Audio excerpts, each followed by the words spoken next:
voice. Move by the light, make a choice. Listen to my voice.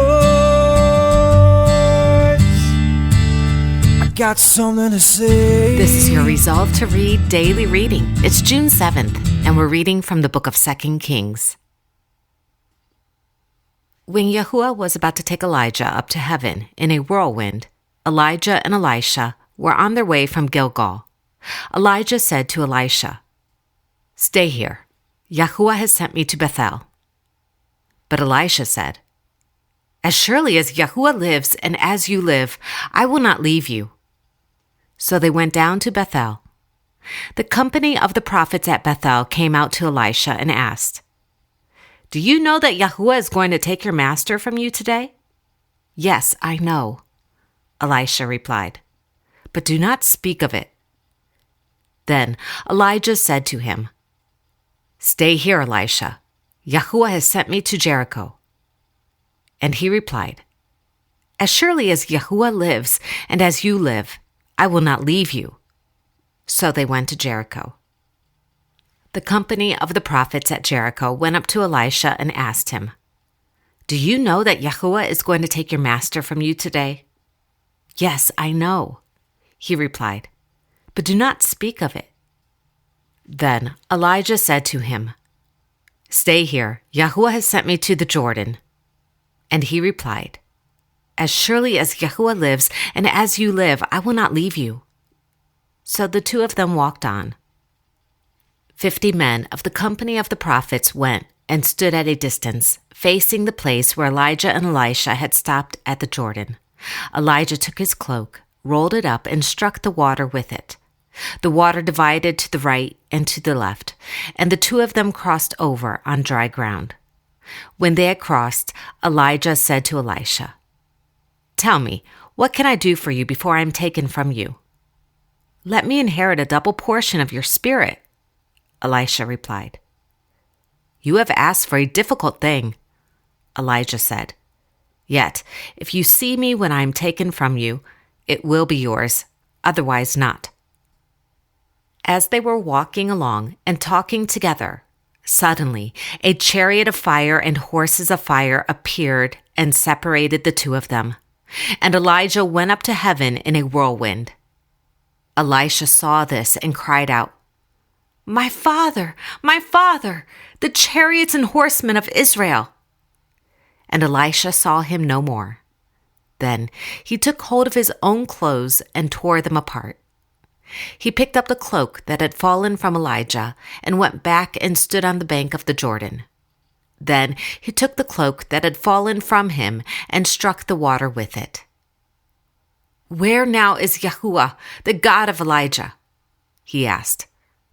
When he struck the water, it divided to the right and to the left, and he crossed over.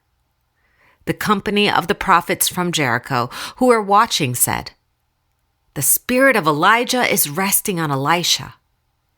And they went to meet him and bowed to the ground before him. "Look," they said, "we, your servants, have 50 able men. Let them go and look for your master. Perhaps the spirit of Yahuwah has picked him up and set him down on some mountain or in some valley." "No," Elisha replied, "do not send them." But they persisted until he was too ashamed to refuse. So he said, "Send them." And they sent 50 men who searched for 3 days but did not find him. When they returned to Elisha, who was staying in Jericho, he said to them, "Didn't I tell you not to go?" The men of the city said to Elisha, "Look, our lord, this town is well situated, as you can see, but the water is bad and the land is unproductive." "Bring me a new bowl," he said, "and put salt in it." So they brought it to him. Then he went out to the spring and threw the salt into it, saying, "This is what Yahuwah says. I have healed this water. Never again will it cause death or make the land unproductive." And the water has remained wholesome to this day, according to the word Elisha had spoken. From there, Elisha went up to Bethel. As he was walking along the road, some youths came out of the town and jeered at him. "Go on up, you bald head," they said. "Go on up, you bald head." He turned around, looked at them, and called down a curse on them in the name of Yahuwah. Then 2 bears came out of the woods and mauled 42 of the youths. And he went on to Mount Carmel, and from there returned to Samaria. The wife of a man from the company of the prophets cried out to Elisha, "Your servant, my husband, is dead, and you know that he revered Yahuwah, but now his creditor is coming to take my 2 boys as his slaves." Elisha replied to her, "How can I help you? Tell me, what do you have in your house?" "Your servant has nothing there at all," she said, "except for a little oil." Elisha said, "Go around and ask all your neighbors for empty jars. Don't ask for just a few. Then go outside and shut the door behind you and your sons. Pour oil into all the jars, and as each is filled, put it to one side." She left him and afterward shut the door behind her and her sons. They brought the jars to her, and she kept pouring. When all the jars were full, she said to her son, "Bring me another one." But he replied, "There is not a jar left." Then the oil stopped flowing. She went and told the man of God, and he said, "Go sell the oil and pay your debts. You and your sons can live on what is left." One day, Elisha went to Shunem, and a well-to-do woman was there, who urged him to stay for a meal. So whenever he came by, he stopped there to eat. She said to her husband, "I know that this man who often comes our way is a holy man of God. Let's make a small room on the roof and put in it a bed and a table, a chair and a lamp for him. Then he can stay there whenever he comes to us." One day, when Elisha came, he went up to his room and lay down there.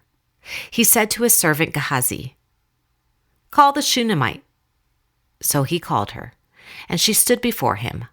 Elisha said to him, "Tell her, you have gone to all this trouble for us. Now what can be done for you? Can we speak on your behalf to the king or the commander of the army?" She replied, "I have a home among my own people." "What can be done for her?" Elisha asked. Gehazi said, "Well, she has no son, and her husband is old." Then Elisha said, "Call her." So he called her, and she stood in the doorway. "About this time next year," Elisha said, "you will hold a son in your arms." "No, my lord," she objected. "Don't mislead your servant, O man of God." But the woman became pregnant, and the next year, about the same time, she gave birth to a son, just as Elisha had told her. Elisha returned to Gilgal, and there was a famine in that region. While the company of the prophets was meeting with him, he said to his servant, "Put on a large pot and cook some of the stew for these men." One of them went out into the fields to gather herbs and found a wild vine. He gathered some of its gourds and filled the fold of his cloak. When he returned, he cut them up into the pot of stew, though no one knew what they were. The stew was poured out for the men. But as they began to eat it, they cried out, "O man of God, there is death in the pot!" And they could not eat it. Elisha said, "Get some flour." He put it into the pot and said, "Serve it to the people to eat." And there was nothing harmful in the pot.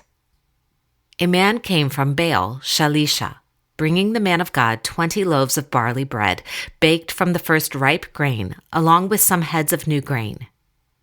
"Give it to the people to eat," Elisha said. "How can I set this before 100 men?" his servant asked. But Elisha answered, "Give it to the people to eat, for this is what Yahuwah says, they will eat and have some left over." Then he set it before them, and they ate and had some left over, according to the word of Yahuwah. The child grew, And one day he went out to his father, who was with the reapers. "My head, my head!" he said to his father. His father told a servant, "Carry him to his mother." After the servant had lifted him up and carried him to his mother, the boy sat on her lap until noon, and then he died. She went up and laid him on the bed of the man of God, then shut the door and went out. She called her husband and said, "Please, send me one of the servants and a donkey so I can go to the man of God quickly and return." "Why go to him today?" he asked. "It's not the new moon or the Sabbath." "It's all right," she said. She saddled the donkey and said to her servant, "Lead on. Don't slow down for me unless I tell you." So she set out and came to the man of God at Mount Carmel. When he saw her in the distance, the man of God said to his servant Gehazi, "Look, there's the Shunammite. Run to meet her and ask her, 'Are you all right? Is your husband all right? Is your child all right?'" "Everything is all right," she said. When she reached the man of God at the mountain, she took hold of his feet. Gehazi came over to push her away, but the man of God said, "Leave her alone.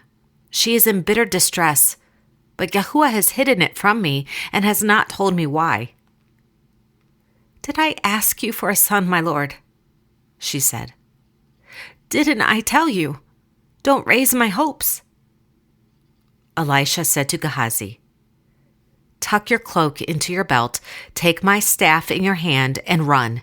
If you meet anyone, do not greet him, and if anyone greets you, do not answer. Lay my staff on the boy's face." But the child's mother said, "As surely as Yahuwah lives and as you live, I will not leave you." So he got up and followed her. Gehazi went on ahead and laid the staff on the boy's face, but there was no sound or response. So Gehazi went back to meet Elisha and told him, "The boy has not awakened." When Elisha reached the house, there was the boy lying dead on his couch. He went in, shut the door on the two of them, and prayed to Yahuwah. Then he got on the bed and lay upon the boy, mouth to mouth, eyes to eyes, hands to hands. As he stretched himself out upon him, the boy's body grew warm. Elisha turned away and walked back and forth in the room, and then got on the bed and stretched out upon him once more. The boy sneezed 7 times and opened his eyes. Elisha summoned Gehazi and said, "Call the Shunammite."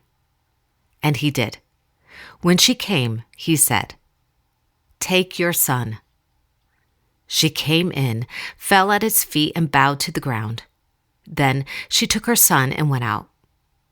Now Elisha had said to the woman whose son he had restored to life, "Go away with your family and stay for a while wherever you can, because Yahuwah has decreed a famine in the land that will last 7 years."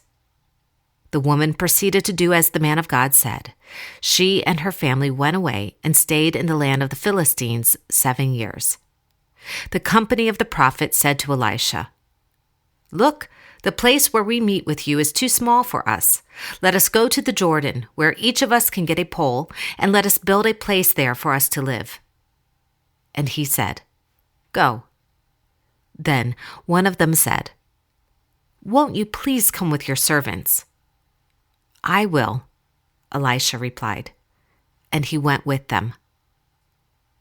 They went to the Jordan and began to cut down trees.